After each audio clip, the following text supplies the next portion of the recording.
Nah, Bapak dan Ibu sekalian yang berbahagia, alhamdulillah kita pada pagi hari ini mari kita bisa taklim ya. Kita masuk kepada tanggal 10 ya, 10 bulan Juni atau mungkin sekarang tanggal 2 ya.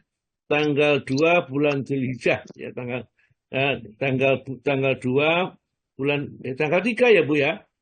3 Pak Ya, Ustadz. ya sekarang tanggal 3 Dzulhijjah yang yang puasa 10 hari pertama Dzulhijjah monggo silahkan ya, nanti diakhiri tanggal 9 puasanya puasa Arafah, dan puasa tanggal 9 inilah yang intinya yang paling kita dambakan karena Allah akan menghapuskan dosa 2 tahun yang telah setahun yang telah lewat dan setahun yang akan datang.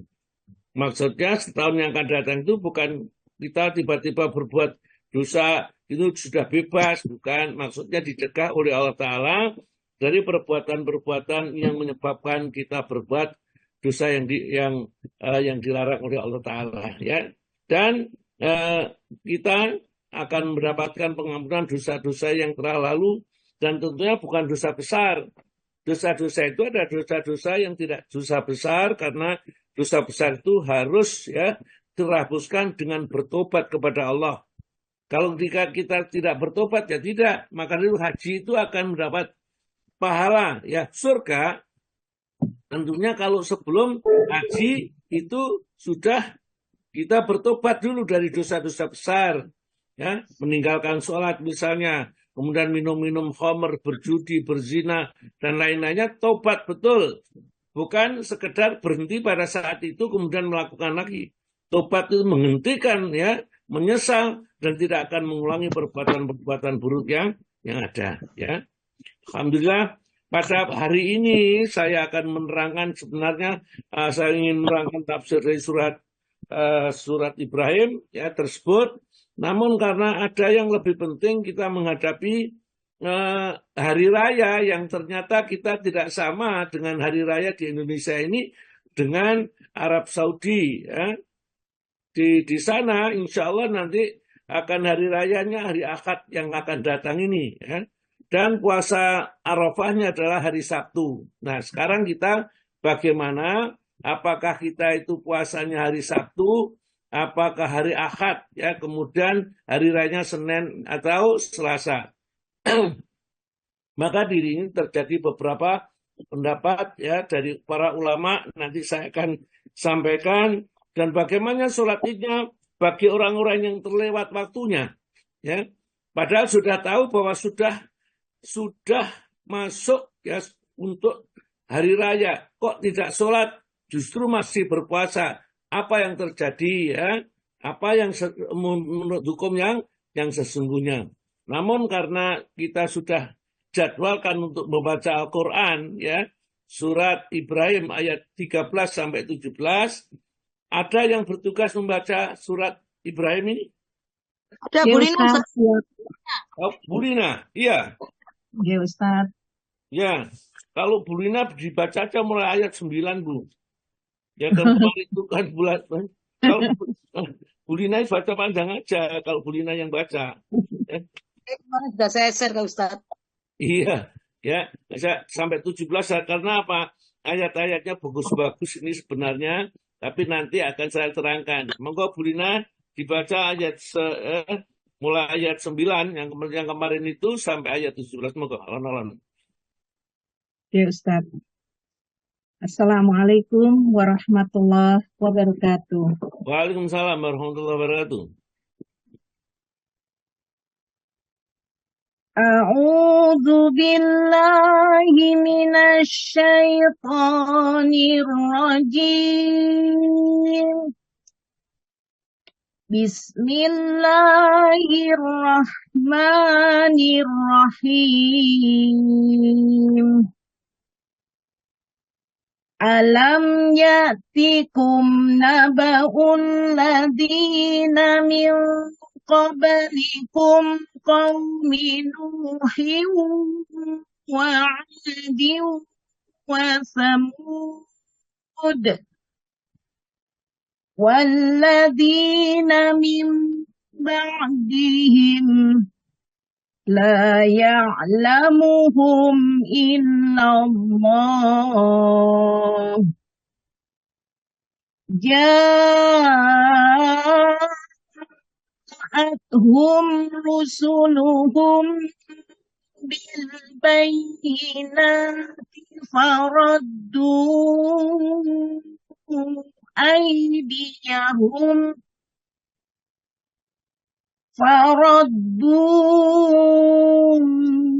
أيديهم في أفواههم إنا كفرنا وقالوا إنا كفرنا بما أرسلتم به وإنا في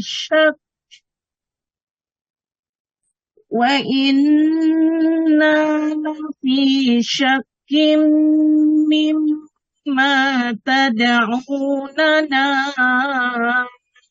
إليه مريب قالت رسلهم أفي الله شك فاطر السماوات والأرض يدعوكم ليغفر لكم من ذنوبكم ويؤخركم إلى أجل مسمى قالوا إن أنتم إلا بشر مثلنا تريدون أن تصدونا عما كان يعبد آباؤنا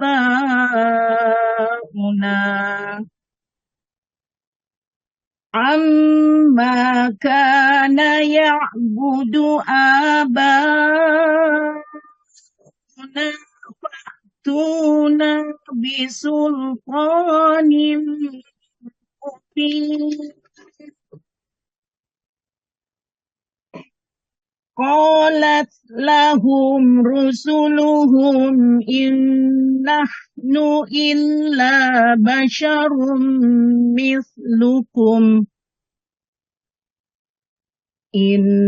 نحن إلا بشر مثلكم ولكن الله يمن على من يشاء من عباده وما كان لنا أن نأتيكم بسلطان إلا بإذن الله وعلى الله فليتوكل المؤمنون وما لنا ألا نتوكل على الله وقد هدانا سبلنا ولنصبرن على ما آذيتمونا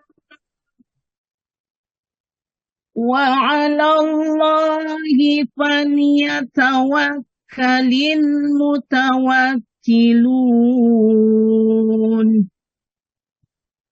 وقال الذين كفروا لرسلهم لنخرجنكم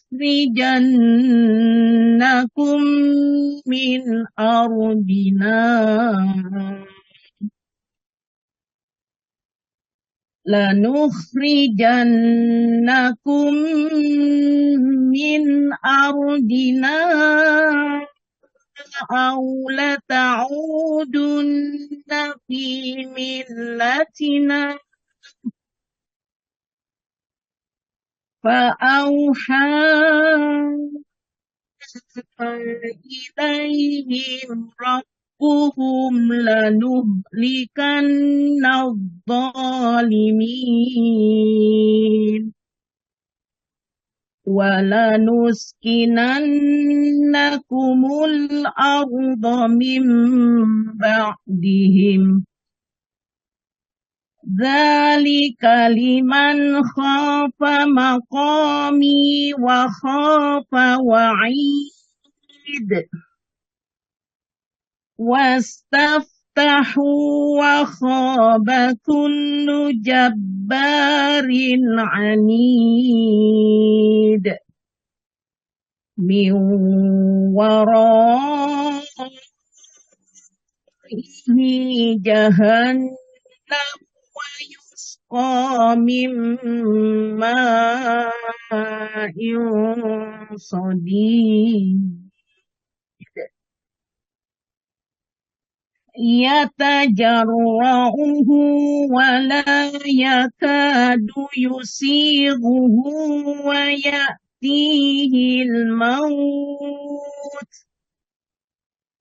ويأتيه الموت من كل مكان وما هو بميت ومن ورائه عذاب غليظ Sadaqallahul Azim. Terjemahan Surat Ibrahim, Surat ke-14, ayat 8 sampai dengan ayat 17. Aku berlindung kepada Allah dari godaan syaitan yang terkutuk. Dengan nama Allah yang Maha Pengasih, lagi Maha Penyayang. Apakah belum sampai kepadamu berita orang-orang sebelum kamu, yaitu kaum Nuh, Ad, Samud, dan orang-orang setelah mereka? Tidak ada yang mengetahui mereka selain Allah. Rasul-rasul telah datang kepada mereka, membawa bukti-bukti yang nyata, namun mereka menutupkan tangannya ke mulutnya karena kebencian dan berkata, sesungguhnya kami tidak percaya akan bukti bahwa kamu diutus kepada kami, dan kami benar-benar dalam keraguan yang menggelisahkan terhadap apa yang kamu serukan kepada kami. Rasul-rasul mereka berkata, apakah ada keraguan terhadap Allah, pencipta langit dan bumi? Dia menyuruh kamu untuk beriman, agar Dia mengampuni sebagian dosa-dosamu dan menangguhkan siksaanmu sampai waktu yang ditentukan. Mereka berkata, kamu hanyalah manusia seperti kami juga. Kamu ingin menghalangi kami menyembah apa yang dahulu disembah nenek moyang kami. Karena itu, datangkanlah kepada kami bukti yang nyata. Rasul-rasul mereka berkata kepada mereka, kami hanyalah manusia sama seperti kamu, tetapi Allah memberi karunia kepada siapa yang Dia kehendaki di antara hamba-hambanya.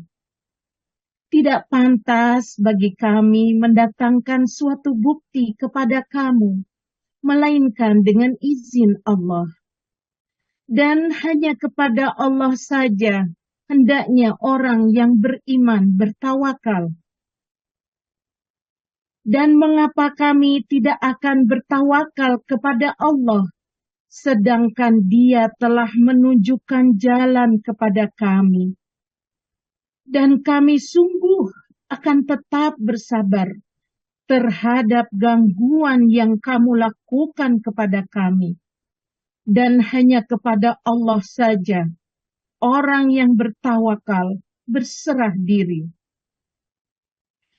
Dan orang-orang kafir berkata kepada rasul-rasul mereka, kami pasti akan mengusir kamu dari negeri kami, atau kamu benar-benar kembali kepada agama kami.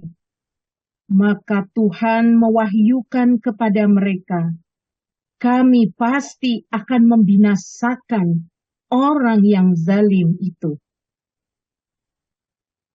Dan kami pasti akan menempatkan kamu di negeri-negeri itu setelah mereka. Yang demikian itu adalah untuk orang-orang yang takut menghadapi kehadiratku dan takut akan ancamanku. Dan mereka memohon diberi kemenangan. Dan binasalah semua orang yang berlaku sewenang-wenang lagi keras kepala. Di hadapannya ada neraka jahanam, dan dia akan diberi minuman dengan air nanah. Di teguk-teguknya air nanah itu, dan dia hampir tidak bisa menelannya. Dan datanglah bahaya maut kepadanya dari segenap penjuru. Tetapi dia tidak juga mati. Dan di hadapannya masih ada azab yang berat. Maha benar Allah dengan segala firman-Nya, dan Dialah yang Maha Agung. Wassalamualaikum warahmatullahi wabarakatuh. Waalaikumsalam warahmatullahi wabarakatuh. Terima kasih banyak Bu Lina. Ini yang mendengarkan 113 ini. Orang tadi, 114. Nah, karena saya memang senang mendengarkan bacaannya. Ya, maka dengan dibacanya orang-orang suka. Ya, dan ada banyak yang laporan kalau yang membaca Bu Lina senang. Maka saya suruh baca banyak. Tidak apa-apa. Kecuali kalau nggak mau ya bilang ya. Jangan Ustadz 2 saja ya. Nanti aja 2 saja, tidak apa-apa. Dengan Baiklah. senang hati Ustadz. Yeah. Alhamdulillah. Nah ini begitu Bu Lina tidak baca keluar ini jadi tinggal 111. Ya, ya, mereka ingin mendengarkan memang bacaannya Bu Lina yang luar biasa. Baiklah, jamaah yang sekalian, ya ini ada yang di ujung saja yang saya mungkin saya sampaikan supaya kita itu betul-betul hati-hati. Ya, jadi di ayat yang di ayat yang ke-16 itu miwarai ya di belakang mereka jahanam, jadi orang-orang yang dolim yang tidak mau taat kepada Rasul itu nanti akan dimasukkan neraka jahanam wayusko, dan mereka diberi minum mimain sodidin ya dari air yang sangat dari air yang isinya ada nanah dan darah ya. Nanahnya orang-orang yang dimasukkan ke dalam neraka itu mengeluarkan nanah dan kotoran yang baunya nggak enak, diminumkan kepada penghuni-penghuni neraka yang dimasuk neraka yang mereka tidak mau taat kepada ajaran Rasul. Justru mereka itu ya, menentang, tidak mau diperintah apa sama Rasul, karena alasannya apa? Rasul ya manusia seperti kita, dia makan, dia minum, maksud dia akan ini dan itu, tidak percaya dia. Ya. Oleh karena itulah mereka diminumi.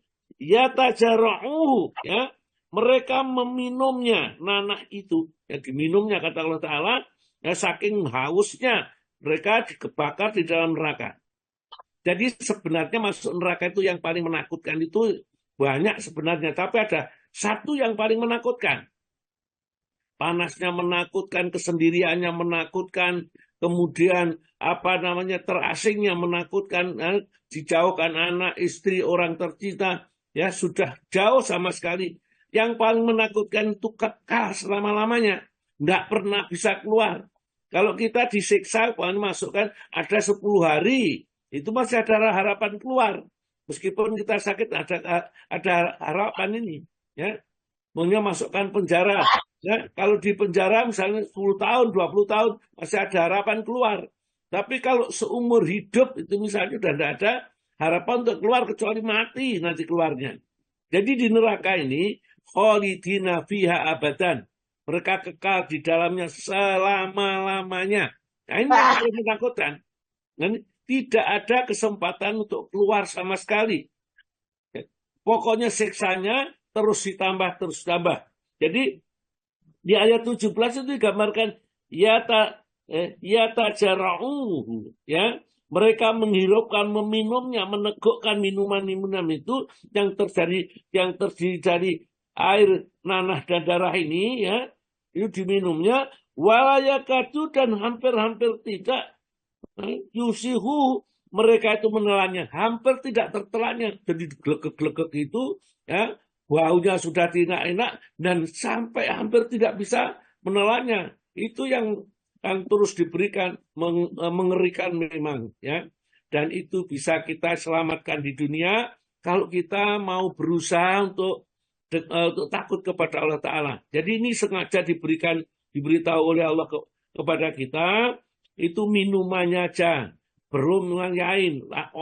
Begitu diminum, ototnya, ususnya terpotong-potong di dalamnya ini. Maka digambarkan oleh Allah Ta'ala, yatajara'uhu walayakatu yusihu, ya, dan mereka meneguknya terus, air bercampur nanah dan darah itu, dan hampir-hampir mereka tidak bisa menelannya, ya. Sudah begitu, wayati, dan datang kepada mereka al-maut, ya, sebab-sebab kematian, dipukul dengan pukulan yang luar biasa sekali beratnya, sakit yang tidak tertahankan, mingkuli, makanan dari segala macam penjuru, ya. Jadi pokoknya di neraka disiksa, ya, dengan siksaan yang tidak ada intinya. Dan di neraka jahanam itu wabisal mihad, tempat yang paling buruk. Pokoknya di neraka itu yang paling ringan saja, disuruh pakai sepatu yang dari api. Begitu sepatu itu dipakai, mereka jalan, langsung otaknya mendidih. Dan dia menganggap yang paling berat. Itu bawahnya lagi, samping kanan api, samping kiri api, atas juga api. Ya, dia sendirian masuk dalam satu tempat tersebut, bi amatin mubadatah. Mereka terikat di kayu-kayu yang paling tidak bisa bergerak. Mau teriak siapa-siapa, sama siapa, memanggil siapa, tidak ada yang dipanggil. Kekasihnya, orang tuanya, anaknya, siapa saja sudah nggak ada yang peduli. Oleh karena itulah, ayo kita selamatkan diri kita. Barangkali, ya, dengan kita berbuat sedikit saja yang tidak kita perhitungkan, namun karena itu kita kerjakan karena Allah, maka Allah ridha dan Allah menyelamatkan dari bencana yang besar, dimasukkan ke dalam surga. Yang jelas umat Muhammad ini semua yang bersyahadat dengan ikhlas la ilaha illallah Muhammadur Rasulullah, semua nanti akan masuk surga, tidak ada ketinggalan. Hanya saja memang ada yang harus terpaksa parkir dulu di neraka karena ada dosa-dosa yang dilakukan dan belum bertobat kepada Allah dan tidak ada niatan tobat, ya, kepada Allah Subhanahu wa taala. Jadi meskipun tidak berjudi, tidak minum, ya, tapi masih berzina, ya, sudah tidak berzina, sudah minum, tidak judi, tapi masih sering meninggalkan sholat. Nah ini, ya, maka kita kalau jadi orang baik, jadi sempurnalah. Kalau kita kepingin selamat secara sempurna, ya ayyuhallazina amanu dkhulu fi silmil kafah, wahai orang yang beriman, jadi orang itu Islam itu yang sempurna. Semua perbuatan baik yang diperintahkan di dalam agama kita kerjakan semuanya, jangan ada satu perbuatan pun yang kita anggap tidak perlu. Ini pentingnya, ya. Wa ma huwa bimayit, namun mereka tidak mati. Jadi mereka itu kalau di dunia misalnya dipukul kepalanya pecah itu sudah mati, tapi di sana tidak mati. Wa ma huwa bimayitin, ya, mereka tidak mati. wa biwaroi, dan di depan lagi ada adabun ghalid, ada siksa yang sangat besar sekali, sangat berat. Jadi pokoknya orang yang sudah kadung dimasukkan neraka itu tidak ada sesuatu yang menyenangkan. Ya, mudah-mudahan Al-Quran kalau menerangkan itu menambah rasa takut kita kepada Allah, kita menjauhi hal-hal yang dilarang oleh Allah, karena siksanya Allah tidak bisa digambarkan, ya. Wala yusiku wasakauha ahad, ya. Tidak ada yang mengikat seperti ikatnya Allah.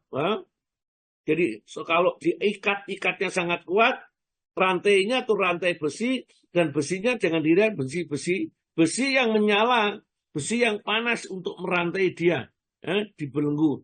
Apakah takut keluar? Enggak, yang itu siksaan dan penghinaan Allah terhadap mereka.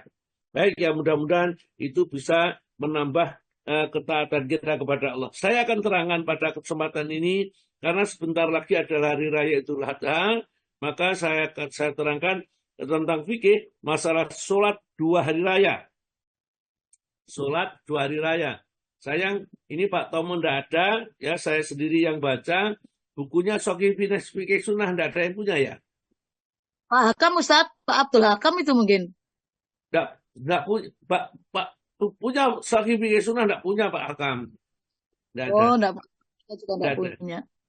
Budwi, beli aja Budwi kalau nanti tak lihat ya online, Ustaz. Insya Allah hari ini saya lihat. Yeah. Fotonya, foto nanti dijapri ke saya.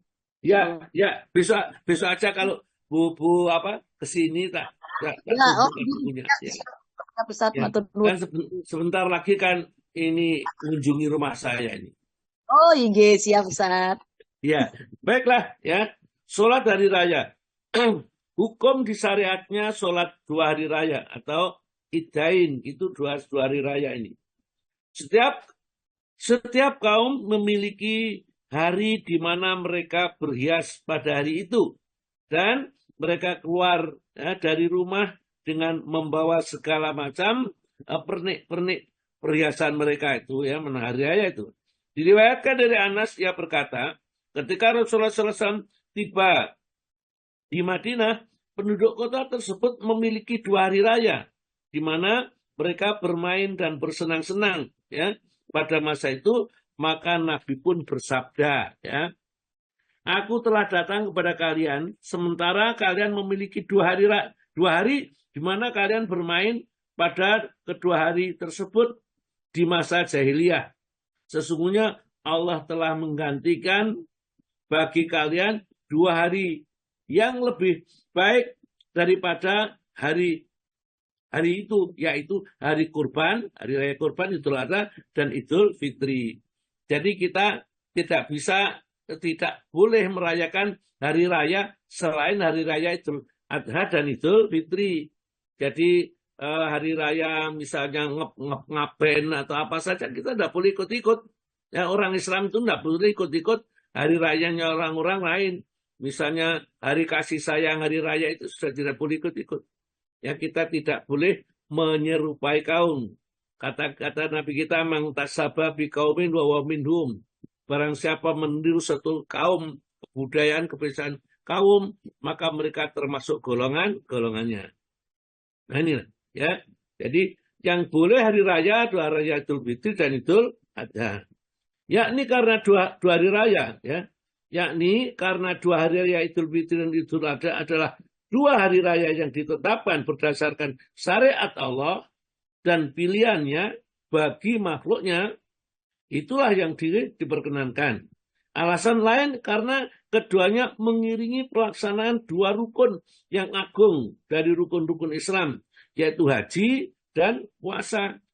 Jadi pada saat raya Idul Adha itu setelah puasa Arafah, ya, nanti ada hari Idul Adha. Dan Idul Adha, hari Arafah ini juga menghapuskan dosa-dosa. Demikian juga hari Idul Fitri setelah puasa 1 bulan Ramadan menghasilkan juga pembersihan dosa-dosa kemudian hari raya ini. Pada 2 hari raya Allah mengampuni dosa-dosa para jamaah haji dan para orang-orang yang berpuasa, serta Allah menyebarkan rahmatnya kepada seluruh makhluk yang taat ya pada saat itu. Oleh karena itulah untuk hari raya Idul Adha ini dan Idul Fitri ini memang istimewa. Dan nanti kalau sholat Idul Adha itu agak pagi, kalau sholat Idul Fitri agak siang. Apa alasannya? Karena nanti kalau sudah selesai sholat Idul Adha, segera kita menyembelih hewan korban. Ya nanti kalau kita pergi untuk sholat Idul Adha ini dianjurkan untuk tidak makan dulu. Ya. Makannya nanti setelah menyembelih hewan korban. Itu sunahnya. Tapi kalau sudah pulang dari sholat Id itu kita mau makan ya enggak haram. Tapi kalau menunggu sampai masak ya, daging kurbannya itu adalah mengikuti sunnah ya, mengikuti sunnah Nabi. Adapun Nairus dan Marjan, dua hari raya masyarakat Madinah pada masa jahiliyah namanya Nairus dan Marjan itu, maka keduanya berdasarkan pilihan kaum bijak pada zaman itu. Karena kedua hari tersebut adalah masa yang teduh dan sejuk ya. Dan keistimewaan yang bermanfaat lainnya, tapi pilihannya manusia. Kemudian dipilihkan oleh Allah diganti dengan hari raya Idul Adha dan hari raya Idul Fitri. Ya. Sekarang hukumnya sholat dua hari raya. Yang pertama ada yang mengumumi fardu ain. Jadi fardu ain itu wajib dikerjakan, kalau tidak dikerjakan berdosa. Ya. Itu pendapat ulama ya, di antara Asy-Syafi'i, Imam Ahmad, dan golongan Malikiyah. Jadi menganggap bahwa sholat Idul Fitri atau Idul Adha itu hukumnya fardu ain. Jadi kalau tidak sholat dia berdosa. Ya. Ini karena firman Allah, dasarnya mereka mengambil firman fasoli li rabbika wanhar. Maka sholatlah kalian untuk Tuhanmu dan sembelih hewan kurban. Jadi oleh karena itu sholat hari raya Idul Adha itu adalah hukumnya wajib ya. Ada yang mengatakan demikian juga korban hukumnya wajib bagi yang mampu. Ini yang mereka berpendapat itu. Juga firman Allah di dalam surat Al-Baqarah 185 itu ya, al-idata walitukabbirullaha ala mahadakum ya, dan hendaklah kamu mengagungkan Allah atas petunjuknya yang diberikan kepadamu. Jadi hukumnya adalah wajib ya. Di antara banyak sekali Rasulullah itu tidak pernah meninggalkan sholat Id selama dia jadi Rasul bersama para sahabat. Karena Rasulullah tidak pernah meninggalkan itu, maka jatuhnya adalah hukumnya adalah fardu ain. Itu kelompok pertama. Yang kedua, ulama menghukumi adalah fardu kifayah. Fardu kifayah itu adalah fardu. Kalau salah seorang sudah mengerjakan, maka yang lain gugur kewajibannya. Seperti memandikan jenazah, kemudian menguburkan mayat, itu fardu kifayah. Kalau tidak ada yang mengerjakan, ada orang mati, maka seluruhnya jadi dosa. Tapi sebaliknya kalau sudah ada salah satu atau dua orang yang mengerjakan, maka dianggap itu sudah memenuhi syarat dan tidak berdosa, yang lain itu fardu kifayah. Yang ketiga hukumnya adalah sunnah mu'akadah. Jadi memang fikih itu seperti itu. Hukum itu bisa berubah-ubah menurut pandangan mereka yang melihatnya. Ya. Karena apa? Nabi juga tidak mengatakan itu fardu ain, fardu kifayah, atau sunnah mu'akadah. Tidak. Ya. Yang jelas Nabi mengerjakan. Kemudian orang-orang itu bersama menyimpulkan tatkala melihat Rasul mengerjakan. Hukumnya sunnah mu'akadah bukan wajib. Ini adalah mazhab Malik, Asy-Syafi'i, dan mayoritas sahabat-sahabat yang mereka berusaha apa? Tatkala Rasulullah ditanya, ya, apakah ada kewajiban selain 5 sholat 5 waktu ya Rasulullah? Tidak, kecuali sholat sunnah. Karena sabdanya Nabi seperti itu, seluruh sholat selain sholat 5 waktu hukumnya sunnah. Ya. Yang lain juga berpendapat bahwa mereka ini itu wajibnya untuk 5 waktu, tapi kalau untuk tahunan, karena sholat hari raya itu tahunan, dan Nabi tidak pernah meninggalkan, maka dihukumi wajib. Itulah Ya, mereka perdebatannya supaya kita nanti tahu tatkala ditanya orang kenapa yang satu mewajibkan, yang satu menganggap sunnah muakkadah, ya. Kemudian waktu pelaksanaan sholat Id, ya, waktu pelaksanaan sholat Id itu kalau matahari sudah terbit sak penggalah sampai sebelum tergelincir matahari itu masih sah, ya, sholat Id.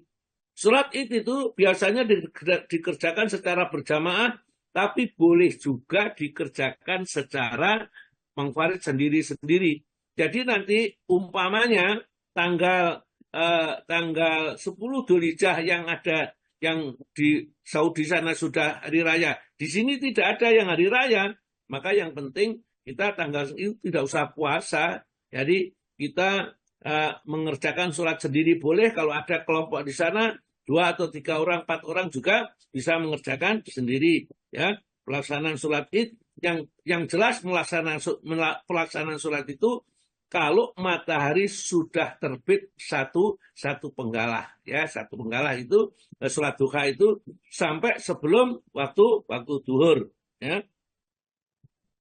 Ya, yang paling afdal adalah mengerjakan sholat Idul Adha di awal waktu agar kaum muslimin bisa leluasa menyembelih hewan kurbannya, ya. Mereka dianjurkan untuk mengakhirkan sedikit dari sholat Idul Fitri. Kalau Idul Fitri agak diakhirkan, kenapa? Supaya umat-umat ini sempat membagikan zakat fitrah. Karena zakat fitrah jangan sampai diberikan setelah sholat Id, ya, sebelum sholat Id, ya. Kalau sholat Idul Adha supaya segera bisa menyembelih hewan, kemudian mereka makan, ya, bersama-sama dengan hewan sembelihannya itu sunnah, ya. Sekarang hukum sholat Id apabila sudah terlewat waktunya. Jadi mestinya sekarang misalnya, ya, karena sholat Id yang ada kita ini Senin itu berarti sudah lewat 1 hari kalau kita berpatokan dengan Id yang ada di Saudi sana, ya. Ini berarti 1 hari, itu bagaimana hukumnya? Terlewatnya sholat Id dari waktunya memiliki 3 bentuk. Ya, saya jelaskan ini. Yang pertama, mereka tidak mengetahui waktu Id kecuali setelah matahari tergelincir. Ya, gak ngerti kalau sudah masuk Id, misalnya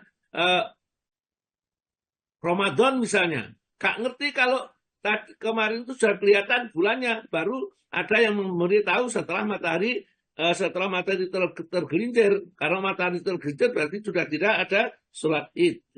Ini adalah udzur yang membolehkan untuk menunda pelaksanaannya hingga hari yang kedua, baik Idul Fitri maupun Idul Adha. Ini adalah pendapat jumhur Imam Abu Hanifah, Syafi'iyah, dan Hanabilah, ya. Kalangan sahabat Nabi, mereka bersaksi bahwa mereka melihat hilal atau bulan Sabit pertama kemarin. Maka Rasulullah pun memerintahkan mereka untuk berbuka. Keesokan harinya Rasulullah melaksanakan sholat bersama dengan para sahabat. Jadi pada saat itu Rasulullah masih puasa sampai hampir waktu asar. Tapi tiba-tiba ada sahabat datang kepada Rasul, ya Rasul, kemarin saya sudah melihat bulan Sabit. Karena yang datang kepada Nabi sahabat, maka dipercaya. Kemudian Nabi memerintahkan sahabat lain untuk berbuka puasa. Besoknya baru sholat Id. Itu kalau waktunya tidak diketahui boleh ditunda.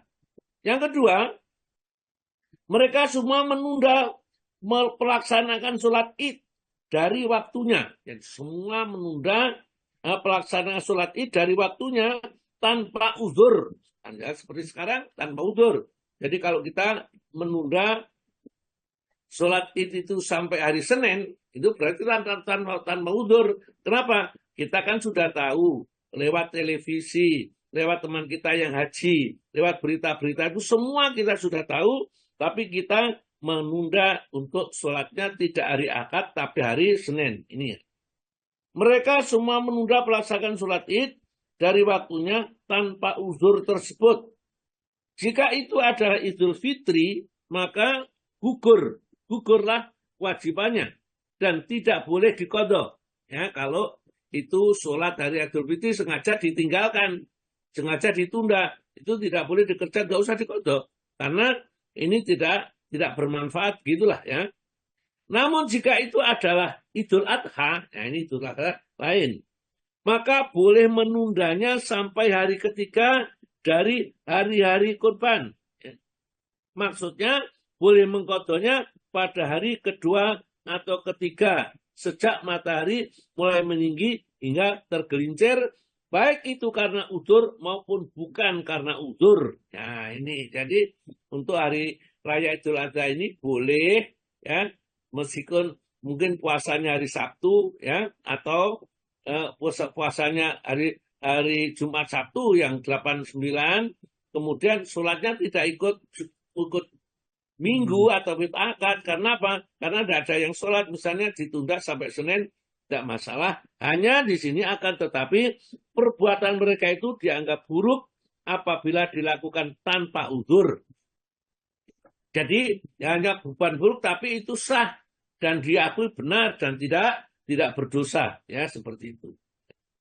Yang ketiga, benarnya dilakukan pada waktu di hari pertama, tetapi sebagian orang melewatkan. Menurut Malikiyah dan Hanafiyah tidak disyariatkan mengkodoknya, ya, karena sholat Id adalah sholat yang tidak disyariatkan kecuali pada waktu yang tertentu dengan syarat-syarat tertentu pula. Semuanya harus dilakukan dengan lengkap di antara syarat-syaratnya. Jadi kalau ada yang mengerjakan, ada yang tidak mengerjakan, umpamanya sudah, ya, tidak usah dikerjakan aja. Ini menurut pendapat ulama tertentu, ya. Pendapat yang rajih, ya, pendapat yang kuat, ya, pendapat yang rajih yang nampak jelas, ya, bagiku dari ketika pendapat di atas bahwa barang siapa terluput mengerjakan sholat Id kepada hari pertama karena udzur, maka boleh mengerjakannya pada hari berikutnya. Jika dilakukan tanpa udzur, maka tidak perlu mengkodoknya berdasarkan apa yang dijelaskan dalam pembahasan tentang mengkodok sholat-sholat yang terlambat. Jadi kalau sholat itu sengaja ditinggalkan, tidak usah dikodok. Tapi kalau terluput begitu, maka boleh dikodoknya. Nah, sekarang tempat pelaksanaan sholat. Tempat pelaksanaan sholat itu yang paling bagus adalah di tanah lapang, kecuali Masjidil Haram. Kalau di Masjidil Haram, tempat yang baik tetap kita sholat di Masjidil Haram, karena tidak ditemukan riwayat bahwa orang-orang sana keluar, ya, tidak sholat di Masjidil Haram dalam sholat Id, baik sholat Idul Fitri maupun sholat Idul Adha, ya, di Masjidil Haram, ya. Jadi di sini paling afdal adalah sholat di Masjidil Haram. Karena para imam, ya, dari dulu sampai sekarang mengerjakan sholat Id di Mekah, di Masjidil Haram. Masjidil Haram lebih utama daripada keluar ke musola atau ke tanah lapang. Sedang kalau dari Masjid Nabawi itu dianjurkan masih keluar. Ya, Nabi keluar, kecuali Masjidil Haram. Kalau Masjidil Haram sholat di dalamnya. Kemudian keluar ke tempat adab-adabnya sekarang, ya. Satu, dianjurkan mandi, ya, sebelum kita berangkat ke sholat dianjurkan mandi. Yang kedua, berhias dan mengenakan pakaian yang terbaik, ya, untuk pergi ke sholat Id. Yang ketiga, makan sebelum pergi ke tempat sholat kalau itu sholat Idul Fitri, dan tidak boleh makan kalau itu sholat Idul Adha, ya. Ini kalau kita mau sholat nanti. Yang keempat, takbir pada 2 hari raya ketika menuju ke tempat sholat. Jadi kalau berangkat sambil takbir, ya. Takbirnya Allahu Akbar, la ilaha illallah, Allahu Akbar, walillahilham. Itu saja. Tidak usah ditambah dengan lafaz-lafaz yang lain, ya. Ini yang paling penting. Jadi lafaz takbir sudah saya selesaikan, saya terangkan. Baik, barangkali masih ada pertanyaan, monggo silakan.